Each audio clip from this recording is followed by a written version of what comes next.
우리가 지난주에요, 구약 성경은 하나님의 이름으로 맹세하라 말씀하셨는데 예수님께서는 도무지 맹세하지 말라 말씀하신 것을 가지고 이것이 예수님께서 구약 율법을 뒤엎어 버리는 것이 전혀 아님을 함께 나누었습니다.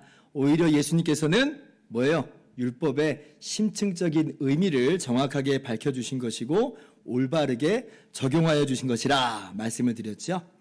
오늘 우리가 함께 읽은 마태복음 5장 38절 이하의 말씀도 같은 관점을 가지고 우리가 바라봐야 할 것입니다. 자, 38절 말씀 볼까요?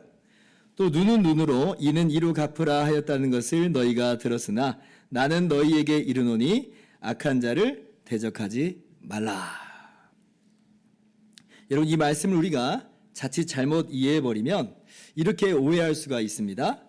눈은 눈으로 이는 이로 갚으라는 것, 이거 잘못된 거구나, 이건 다 이제 폐기된 거구나, 그렇게 하면 죄구나 라고 그렇게 우리가 오해해버릴 수가 있는데요. 여러분, 그러나 그렇지 않습니다. 그거는요, 예수님의 말씀을 굉장히 단순하게 이해한 거예요. 물론 우리는 예수님의 말씀을 따라서 악한 자를 대적하지 않습니다. 이건 확실한 사실이에요.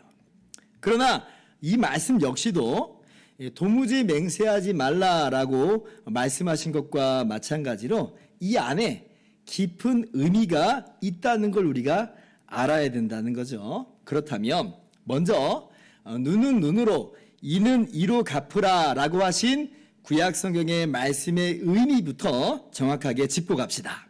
여러분, 이 말씀은 구약에 세 군데나 기록이 되어 있습니다. 출애굽기 21장 24절, 레위기 24장 20절, 그리고 신명기 19장 21절에 기록이 되어 있는데 우리 한 구절만 봅시다. 출애굽기 21장이에요. 23절 보시면 그러나 다른 해가 있으면 갚되 생명은 생명으로 눈은 눈으로 이는 이로 손은 손으로 발은 발로. 25절 같이요.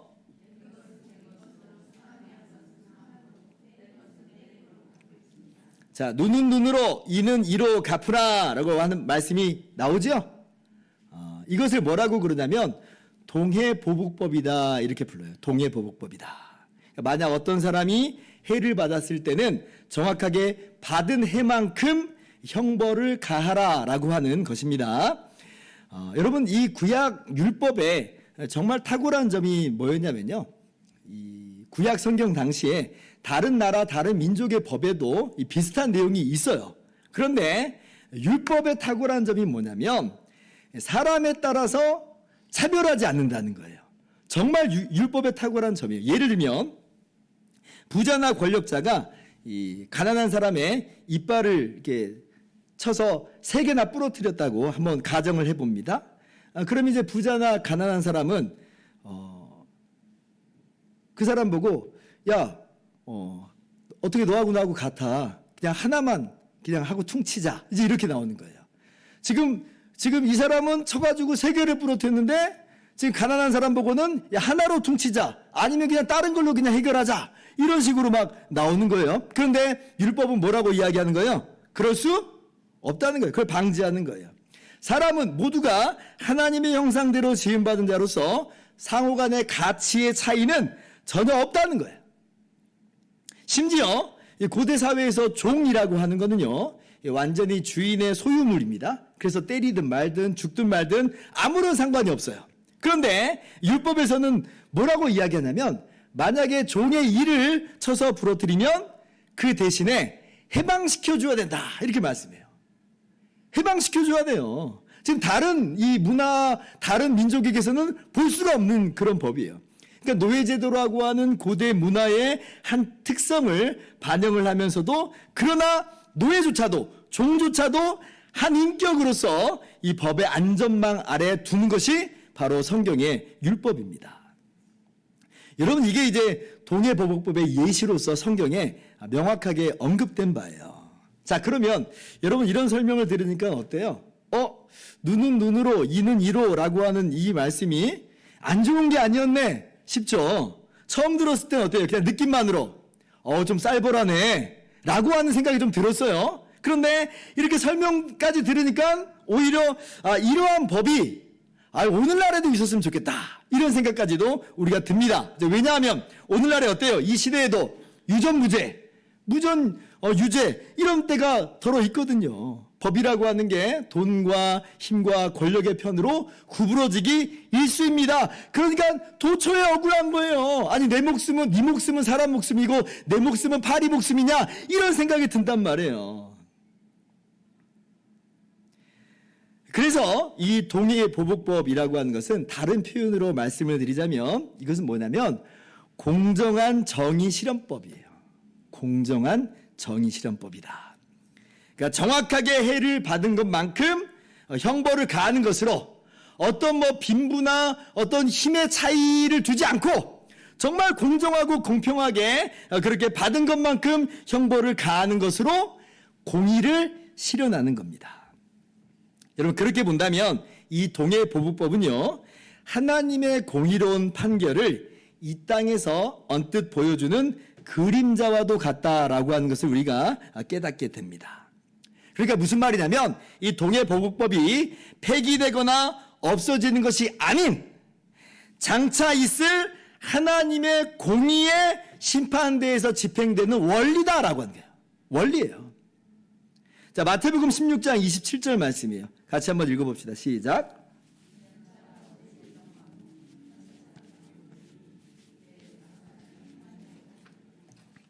자, 인자 예수님이죠. 자, 예수님께서 다시 오신다는 거예요. 자, 그런데 예수님께서 다시 오실 때 뭐라고 말씀하세요? 그때에 각 사람이 행한 대로 갚으리라 말씀하시죠?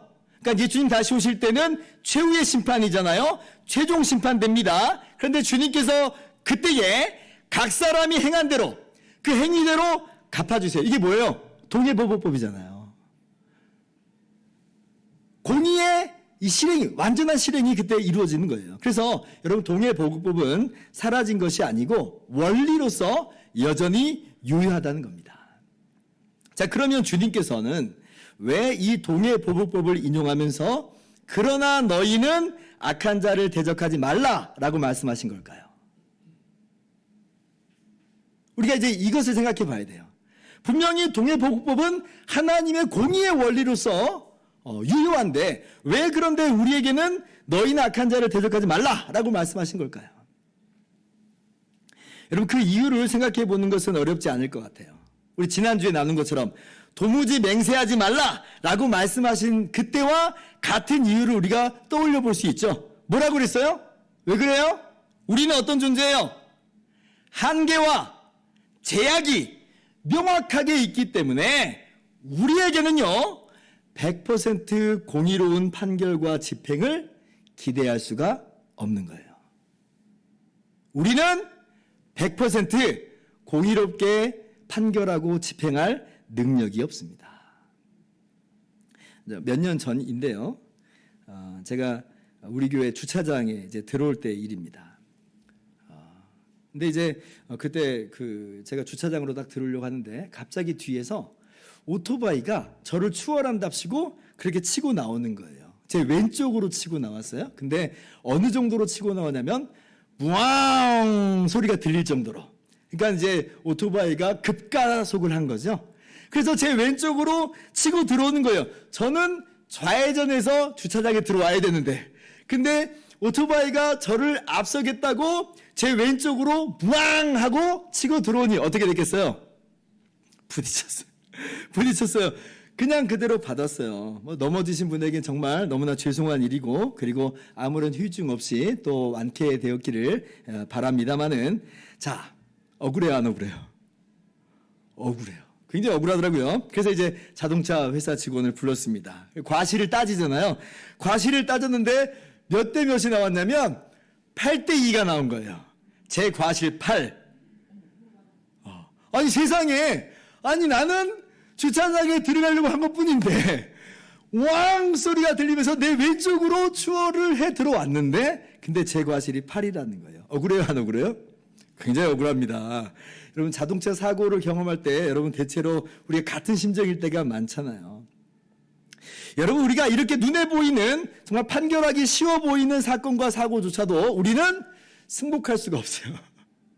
말도 안 돼! 하면서 우리는 막 따지고 든단 말이에요. 자, 그런데 전후 좌우 사정과 그리고 그 내면의 모습까지 다 고려한다면 우리가 100% 공정하고 공의롭게 그렇게 판결하고 집행한다. 이게 가능한 일일까? 우리 수준에서 이게 가능한 일일까? 정말 너무너무 어려운 일인 거예요. 왜냐하면 우리가 어떻게 이걸 다 따지고 알 수가 있겠냐는 거예요. 그런데 그런 우리가 받은 만큼 직접 돌려준다고요? 눈은 눈으로, 이는 이로 그렇게 갚아준다고요? 자, 그러면 상대방은 과연 승복하고 수긍하겠어요? 그럴 리가 없죠. 여러분, 이 땅에 왜 증오와 복수의 악순환이 있게 되나요? 상대방이 정말 나쁜 놈이라서 그 사람 자신은 손톱만큼도 손해보려고 하는 마음이 없어서 이 복수의 악순환이 있게 되는 그런 일도 있습니다만은 많은 경우에 대체로 이런 거예요. 나는 잘못했어. 그래 잘못했어. 근데 잘못했는데 이만큼만 잘못했는데 너는 왜 이만큼 때려? 그죠? 너는 왜 더 세게 때려? 이거잖아요. 그러니까 나도 더 때릴래 라고 하는 게 이 복순환의 이 악순환으로 연결되는 거잖아요. 이 세상에 누가 과연 승복하고 수긍하고 만족할 수 있겠냐는 거죠. 게다가 사람의 악한 마음이라고 하는 건 받은 만큼 돌려주는 것으로 그렇게 풀리지가 않습니다. 2배로 갚아줘야 직성이 풀리는 게 우리 인간의 악한 이 본성이에요. 한 대 맞으면 어때요? 2대 때려야 되잖아요. 2대 때려야 내 마음이 시원해. 그럼 그게 받은 만큼 돌려주는 걸까요? 그러면 상대방은 2대 맞고 가만히 있겠어요? 그러면 그 안에서 이 복수의 악순환이 있게 되는 거예요.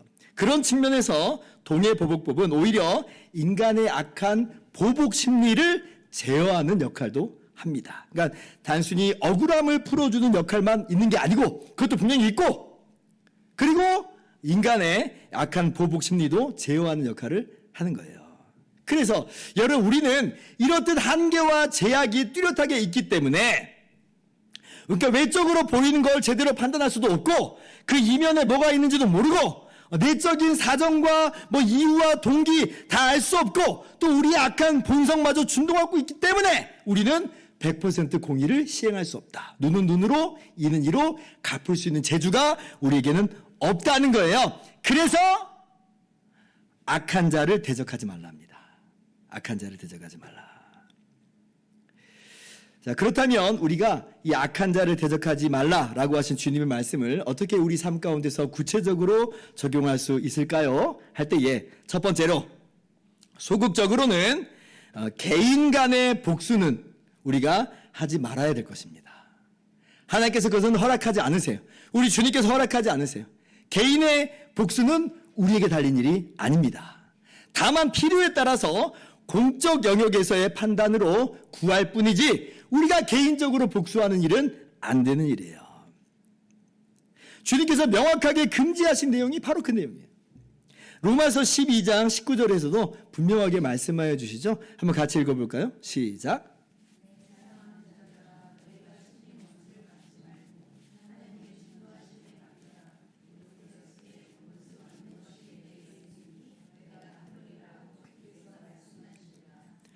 너희가 친히 원수를 갚지 말라 그러죠. 눈은 눈으로, 이는 이로, 그런 식으로 개인적으로 원수를 갚지 말라는 거예요. 여러분, 이 사적인 복수는요, 성경에서 금하는 바예요.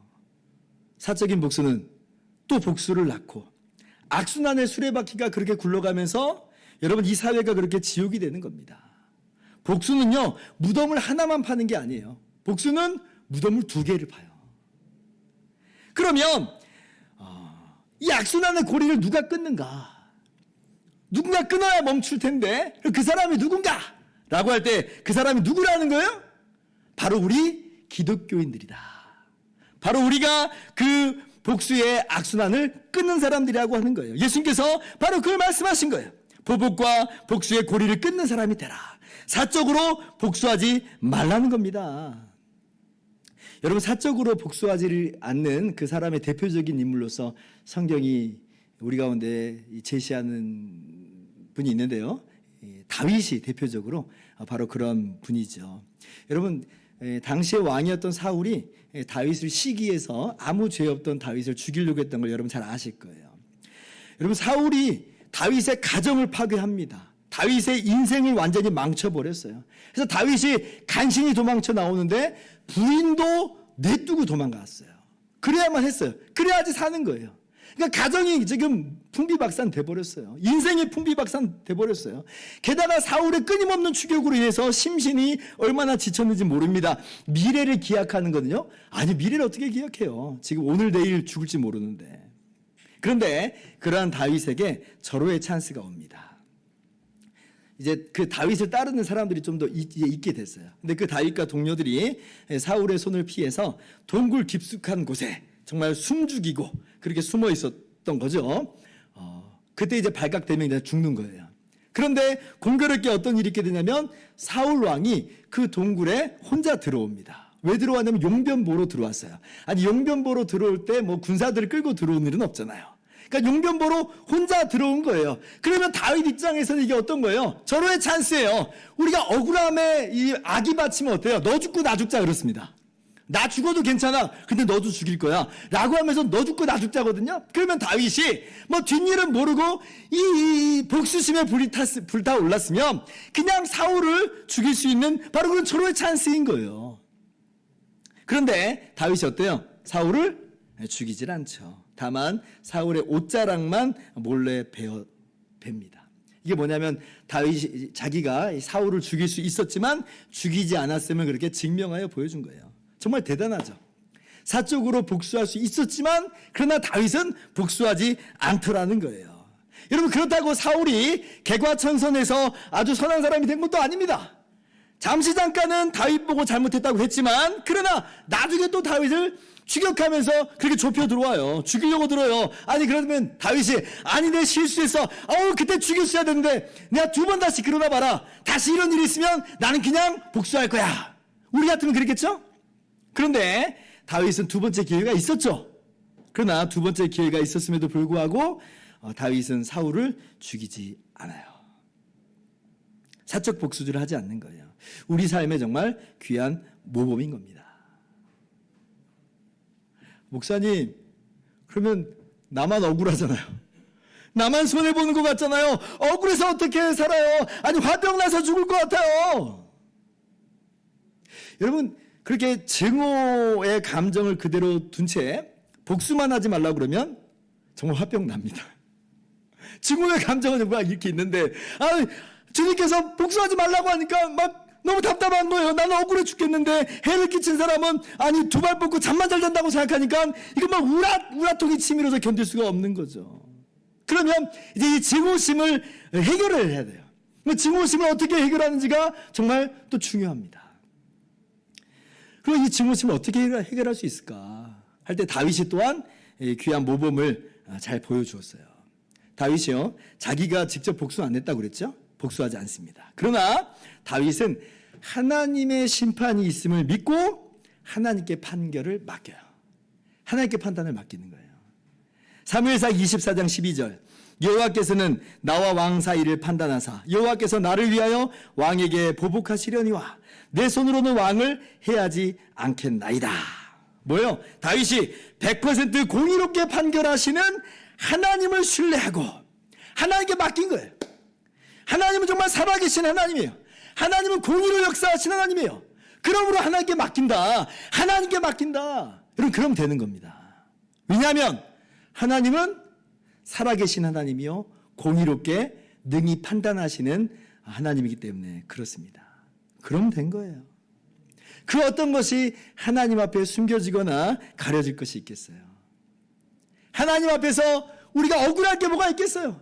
하나님께서 공의롭게 판결하시면 그걸로 완전하게 우리는 만족할 수가 있는 겁니다.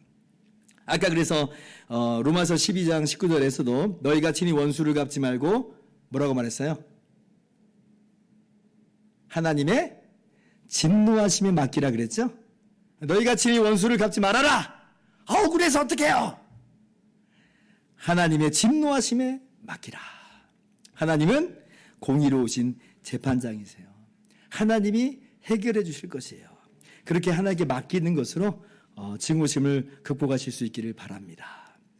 그러한 측면에서 이 땅에서 살아가는 동안 문제 해결을 위해서 이 세상의 법정에 호소하는 것은 잘못된 일이 아닙니다. 잘못된 일이 아니에요. 워낙 소송이 남발되는 경향이 있고 또 그 과정 가운데 증오와 이 복수심이 이 개입돼서 이게 문제지만요. 원리적으로는 문제될 것은 없습니다. 왜냐하면 세상 법정이라고 하는 것은 아까 동일보복법을 설명할 때도 말씀을 드렸는데 하나님의 공의로운 성품을 반영하는 일종의 그림자와도 같기 때문에 그렇습니다.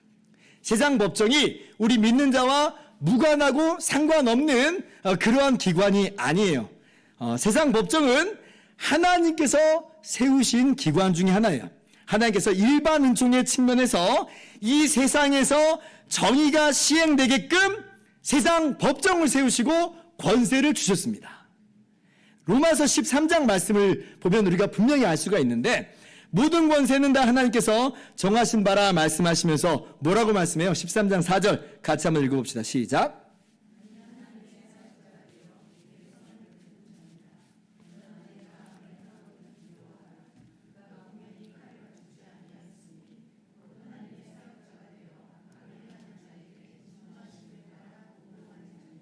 자, 심지어 뭐라고 말씀해요?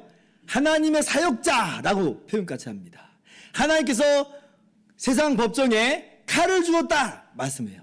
그래서 악을 억제하고 이 땅에서 공의가 시행되도록 하는 거예요. 일반 은총의 측면에서 완전하지 않죠, 세상 법정도. 그러나 최대한 공의를 시행하는 기관으로서 하나님께서 이 땅 가운데 세우셨다. 그래서 여러분 세상 법정이요 우리 기독교인에게 무슨 무의미하고 무가치한 그런 것만은 아닌 겁니다. 하나님께서 일반 은총의 측면에서 이 땅 가운데 세우신 하나님의 공의의 실현 기관이다. 그래서 증오심과 복수심으로 이건 아니에요. 증오와 복수심으로는 안 돼요. 그러나 그저 하나님의 공의의 심판에 맡기는 것으로 세상 법정의 판결을 호소하는 것은 가능하다라고 하는 것을 여러분이 참고로 알아두시길 바랍니다. 그러나 증오와 복수심은 안 돼요. 그것은 아니에요. 더군다나 우리 개인이 사적으로 복수하는 것은 더더군다나 우리 기독교인이 해야 할 것은 아닌 줄을 알고 여러분의 삶 가운데 적용하실 수 있기를 바랍니다. 자, 둘째로 보다 적극적으로는 선으로 악을 이기는 것입니다. 여러분 이것이 악한 자를 대적하지 말라라고 하신 주님의 말씀을 바르게 적용하는 모습이에요. 아까 하나님께 맡기라라고 하는 로마서 12장 19절 이하에는 이런 말씀이 기록되어 있습니다. 자, 20절 보세요.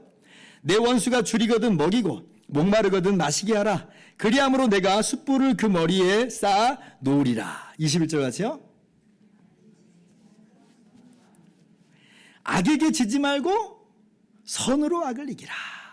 여러분 이것이 오늘 주님께서 우리에게 교훈하시는 내용이죠. 오늘 마태복음 5장 39절 이하가 어떻게 말씀하고 있어요? 오른쪽 뺨을 치거든 왼쪽도 돌려대고 속옷을 가지고자 하거든 겉옷도 가지게 하고 억지로 오리를 가게 하거든 심리를 동행해주고 구하는 자에게 주고 꾸고자 하는 자를 거절하지 말라. 이게 뭐예요? 선으로 악을 이기라잖아요. 선으로 악을 이기라. 선으로 악을 이기시길 바랍니다.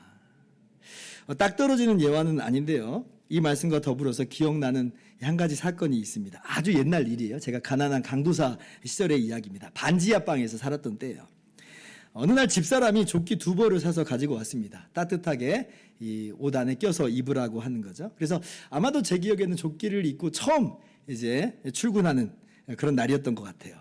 근데 제가 그 교회에서 담당하는 일 중에 하나가 뭐냐면 비정기적으로 노숙자분이 이제 오시는 때가 있는데 그때마다 교회에서 책정한 대로 500원을 드리는 그러한 역할을 제가 좀 했었습니다. 그런데 이제 한 노숙자분이 500원을 받으시더니 조끼가 참 좋아 보이더라는 거예요. 그 조끼 참 좋아 보이는데 그거 나한테 줄 수 있겠냐.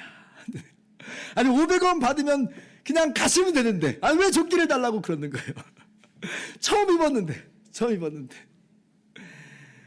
그런데 이제 그때 말씀 묵상하면서 이제 떠오르는 것이 속옷을 구하는 자에게 겉옷도 주고 2벌 있는 자는 1벌도 주라. 왜 하필 그 말씀이 떠올랐는지. 그래가지고 그분이 원수는 아니었는데 그래서 그때 나 조끼 2개니까 그래 하면서 조끼를 벗어 드렸습니다. 그랬더니 이제 그날 저녁 저희 집사람은 얼마나 황당해했겠어요. 아니 없는 살림에 조끼 입혀서 보냈는데 조끼가 안 보여 돌아왔는데 저도 잊지 못하고 저희 집사람도 잊지 못하는 그런 에피소드입니다. 여러분 사실 근데 애교죠. 애교예요. 여러분 직접 원수를 갚지 말라라고 하는 말도 정말 힘든데 복수와 증오심을 끊어내는 것도 정말 힘든데 근데 선까지 행하라고요?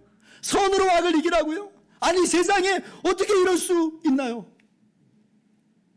예수님 너무하신 거 아니에요? 우리한테는 너무 가혹하신 것 같아요 라고 하는 이런 볼멘 소리가 그냥 우리 마음에서부터 목구멍까지 차오르는 우리들의 모습이에요.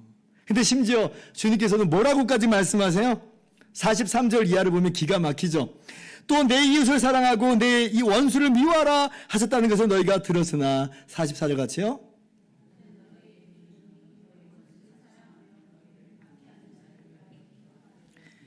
너희 원수를 사랑하며 너희를 박해하는 자를 위하여 기도하라. 세상에 어떻게 이럴 수가 있단 말인가. 여러분 내 원수를 미워라는 이 말씀은 사실 구약 성경에 없습니다. 여러분 이것은 유대인들의 자의적인 해석이에요. 하나님께서는 이웃을 사랑하라 이렇게 말씀하셨거든요.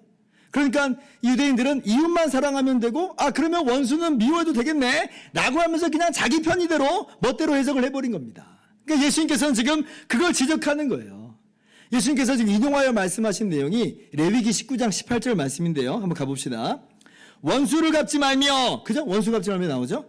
동포를 원망하지 말며 내 이웃 사랑하기를 내 자신과 같이 사랑하라. 나는 여호와니라.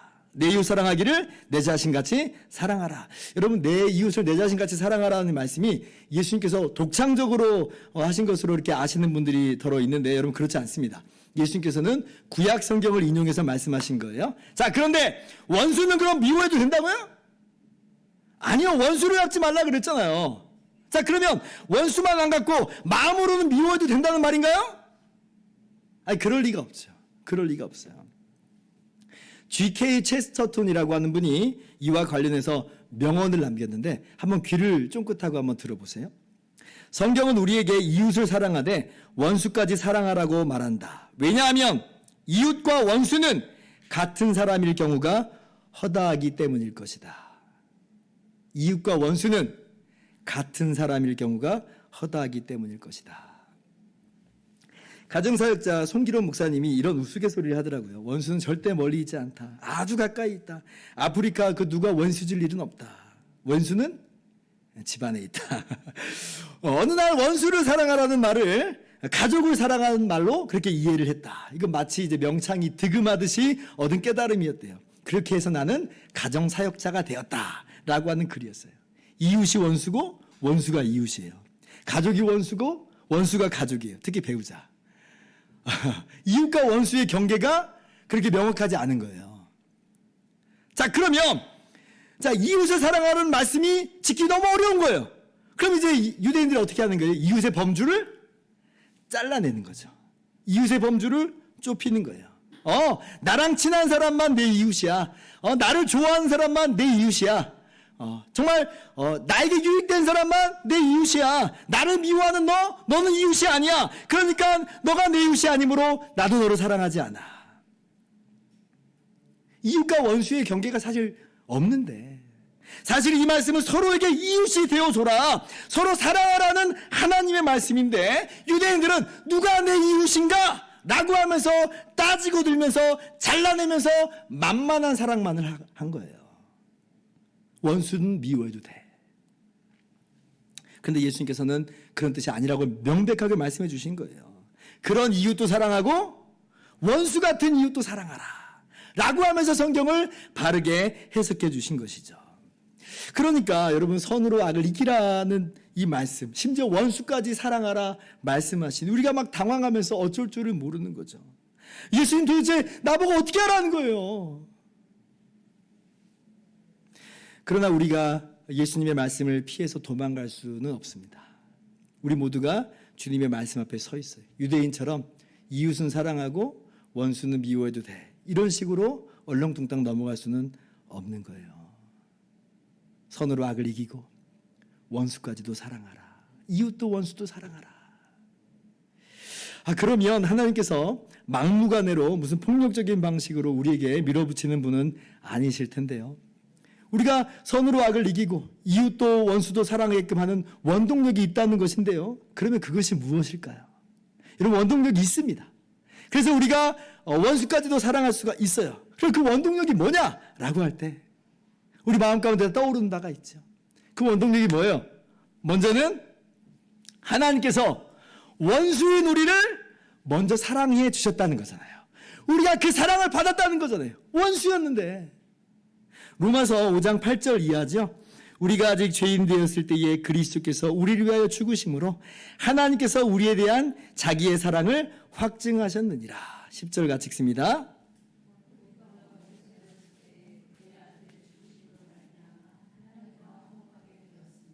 아멘. 우리는 죄인이었어요. 우리 하나님과 원수된 자였어요. 그러나 하나님께서 우리를 위해서 독생자 예수님을 보내주시고 예수님은 우리를 위해서 대신 십자가에서 죽기까지 하여 주셨어요. 우리가 그 사랑을 받은 사람들인 겁니다. 국제 로잔 운동 총재인 마이클 오 목사님의 글에서 이런 내용을 읽은 적이 있습니다. 이분이 한국계 미국인인데요. 미국에서 석박사학위 다 마치고 일본 선교에 헌신을 합니다. 그런데 이제 그렇게 일본 선교에 헌신하는 그 어간에 공부를 좀 하는데 일제 만행에 대해서 이제 그제서야 여러 자료를 통해서 분명하게 좀 알게 됐대요. 우리 민족이 그때 당한 그 아픔과 그 고통을 이제 더 생생하게 이제 깨닫게 된 거죠. 그러니까 그렇게 이제 일제 만행을 이제 깨닫고 나서 막 마음이 갈팡질팡하는 거예요. 일본 선교 가야 되나 말아야 되나. 안 그래도 지금 미국에서의 안락한 삶을 다 포기하고 헌신하는 것인데, 아니 근데 가려고 했던 그 일본은 이건 정말 심정적으로 이건 아닌 거예요. 이런 나쁜 놈들이 있나. 이런 마음이 딱 든 거죠. 그런데 이분이 그럼에도 불구하고 일본으로 선교를 떠날 수 있었던 이유는 뭐냐면 그 마음 가운데 들려오는 이 한 말씀 때문에 그랬대요.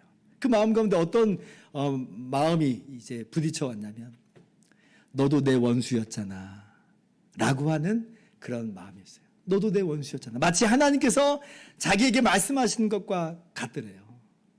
너도 내 원수였잖아. 그렇게 마음이 막 울려지는 거죠. 그러니까 지금까지 자기는 그냥 마냥 의롭고 깨끗한 줄만 알았는데 나도 원수였구나. 나도 죄인 괴수였구나. 근데 내가 이 사랑을 받은 거구나 라고 하는 걸 새삼 깨닫고 정신 차리고 분에 넘치는 사랑받은 자로서 사랑할 수 있는 사람이 되었다. 이렇게 고백을 하더라고요. 누군가 우스갯소리로 원수를 사랑해야 하는 이유는 당신도 누군가의 사랑을 받아야 하기 때문이다 라고 쓴 글을 보았습니다. 원수를 사랑해야 하는 이유는 당신도 누군가의 사랑을 받아야 하기 때문이다. 재미있게 읽으면서도 참 깊다 이런 생각을 했어요. 우리도 누군가의 원수죠. 누군가의 원수예요. 근데 누가 먼저냐 할 때 우리가 먼저 해야 돼요. 왜냐하면 우리는 하나님께로부터 분에 넘치는 사랑을 받았기 때문에 우리가 원수를 사랑해야죠. 여러분 이것이 바로 원동력입니다. 주님의 십자가의 사랑, 아들을 내어주시기까지 하신 그 사랑, 원수까지도 사랑하신 하나님 아버지의 그 사랑이 우리를 끌고 가는 원동력이라는 거예요. 그리고 또 하나의 원동력이 있는데 그것은 지난번에도 말씀드린 것처럼 우리가 하나님의 그 놀라운 사랑으로 인해서 성령으로 말미암아 그리스도와 하나가 되었다는 거예요. 우리가 그리스도와 하나가 된 새로운 본성을 입게 됐습니다. 새로운 피조물이 됐어요. 이게 무슨 말이냐면 우리는 이제 원수를 사랑할 수 있는 존재가 되었다는 거예요. 왜 그러냐면 우리는 새로운 본성을 입은 새로운 피조물이 됐기 때문에 그렇습니다. 우리가 못한다 안 된다 할 것이 아니에요. 성령으로 말미암아 우리가 주님과 하나됨을 믿으세요. 우리 새로운 본성이에요. 새로운 피조물이에요. 그러므로 우리는 성령으로 말미암아 우리 안에 거하시는 성령으로 말미암아 우리와 하나가 되어주신 주님의 힘과 능력으로 원수를 능히 사랑할 수 있는 존재가 된 겁니다. 그저 다만 포기하지만 않으면 돼요. 중단하지만 않으면 돼요. 다시 일어나 한 걸음 한 걸음 나아가면 되는 거예요. 우리가 그렇게 살아갈 수가 있습니다. 성령으로 말미암아 우리는 주님과 한 몸이 됐기 때문에 그래요. 주님이 우리를 능히 그 길로 걸어가게 하세요. 믿으시기 바랍니다. 세 번째, 현실적인 원동력이 있어요. 우리가 선으로 악을 이기고 원수를 사랑함으로 상대방이 이제 회개하고 하나님께로 돌아올 수 있는 계기가 마련될 수 있기 때문에 그렇습니다. 이게 현실적인 원동력이죠. 우리가 원수를 사랑할 때에 그 사람이 주께로 돌아올 수 있어요. 사람이 내일 일은 모르는 일이거든요. 성경에서도 보면 여러분 스데반이 순교당할 때에 스데반 집사께서 순교당할 때 한몫했던 사람, 교회를 잔혹하게 핍박하고 없애버리려고 했던 사람이 있었죠. 사울입니다. 근데 그 사울이 그렇게 교회를 잔혹하게 핍박했던 사울이 세상에 예수님 믿을 거라고는 그리고 사도까지 될 거라고는 누가 감히 상상할 수 있었겠어요. 그런데 하나님께서는 그 놀라운 일을 이루셨고 그 사울이 사도 바울로서 쓰임받은 놀라운 일을 우리는 성경에서 보게 됩니다. 우리의 사랑이 다른 사람을 살리는 계기가 될 수 있는 거예요. 뭐 꼭 우리 사랑 때문에 그 사람이 하나님께 돌아오는 것이 아니라도 상관없을 것 같습니다. 원수를 사랑하는 게 최소한 하나님 나라에서의 이 민망함을 좀 덜 해주는 것이 된다. 이런 생각도 좀 해보게 됐어요. 예를 들면 날 정말 힘들게 한 사람이라고 내가 그렇게 미워했는데 나중에 그 사람이 다른 계기로 예수님을 만났어요. 그래서 하나님의 나라에서 서로 만났다고 한번 상상을 해봅시다. 그럼 어때요? 피차에 굉장히 민망하겠죠. 제가 우스갯소리를 얘기한 거예요. 그렇게 난 미워했는데 아니 하나님 나라에서 만났어. 그러면 우리가 좀 후회하지 않겠습니까? 아이고 이 땅에서 살아가는 동안 사랑했어야 되는데. 그죠? 만약에 예를 들면 스데반 집사께서 순교당할 때에 이 바울을 보면서 분하다 이놈! 네 놈만큼은 용서할 수 없어! 하면서 억울해하면서 그렇게 죽었다고 한번 해보세요. 근데 나중에 천국 갔는데 바울을 만났네? 굉장히 민망할 수 있겠죠? 그러니까 우리가 이 땅에서 살아가는 것이 마땅하다라고 하는 거예요. 지금부터 사랑하는 거죠. 원수까지도 사랑하는 것입니다. 여러분 스데반 집사께서 그래서 순교당할 때 그런 이야기, 그런 고백으로 순교하잖아요. 주여 이 죄를 그들에게 돌리지 마옵소서. 정말 분통 터뜨리면서 억울해하면서 저주를 퍼부으면서 죽을 수 있는 그 현장 속에서도 이 죄를 저들에게 돌리지 마옵소서 하고 순교당합니다. 우리 믿는 자가 취해야 되는 아름다운 모습일 것이에요.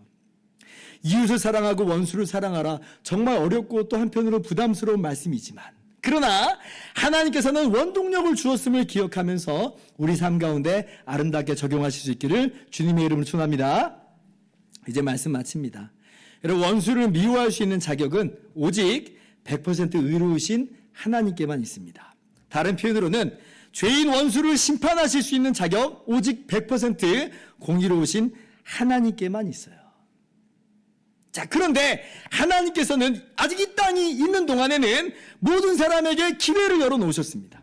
지금이라도 제 아무리 죄인, 괴수, 원수라 할지라도 예수님을 믿기만 하면 하나님께서는 그 큰 사랑으로 받아들여 주신다는 거예요. 죄 용서하신다는 거예요. 이것이 바로 이 땅에서 악인에게나 선인에게나 하나님께서 햇빛과 비를 주신다는 그 말씀이에요.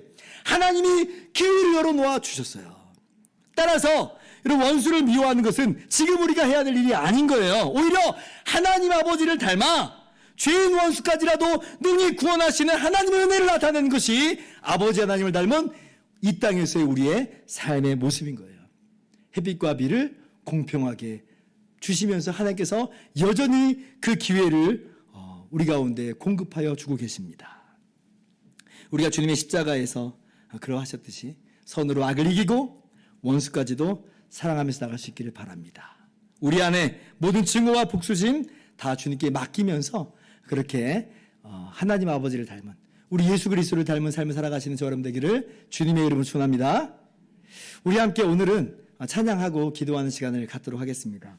보소서 주님 나의 마음을 이런 찬양이 우리가 지난주 예배 처음에 불렀던 찬양인데 이 가사의 내용이 오늘 우리의 기도의 제목이죠. 왜냐하면 우리 안에 사랑이 없잖아요. 주님의 사랑으로 충만해야 우리가 이 길을 걸어갈 수 있거든요. 하나님 은혜를 더하여 주시옵소서. 함께 기도하는 마음으로 찬양하고 함께 기도하겠습니다.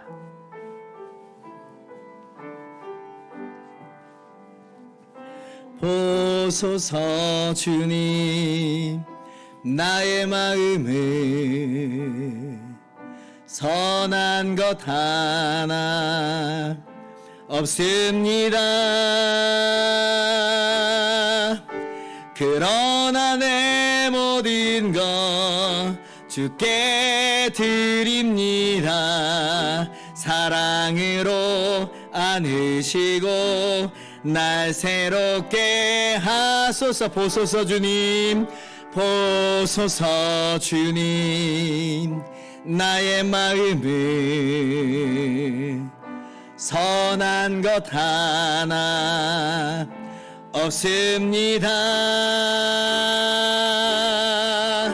그러나 내 모든 것 주께 드립니다. 사랑으로 안으시고 날 새롭게 하소서. 주님 마음 내게 주소서. 내 아버지 주님 마음 내게 주소서. 나를 향하신 주님의 뜻이 이루어지도록 주님 마음 내게 주소서. 내게 사랑을 가르치소서. 당신의 마음으로 용서하게 하소서.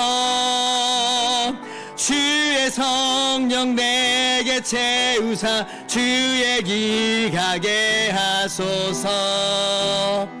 주님 당신 마음 주소서. 주의 성령 내게 채우사 주의 길 가게 하소서. 주님 당신 마음 주소서. 주님 마음 내게 주소서. 내 아버지 주님 마음 내게 주소서. 나를 향하신 주님의 뜻이 이루어지도록 주님 마음 내게 주소서.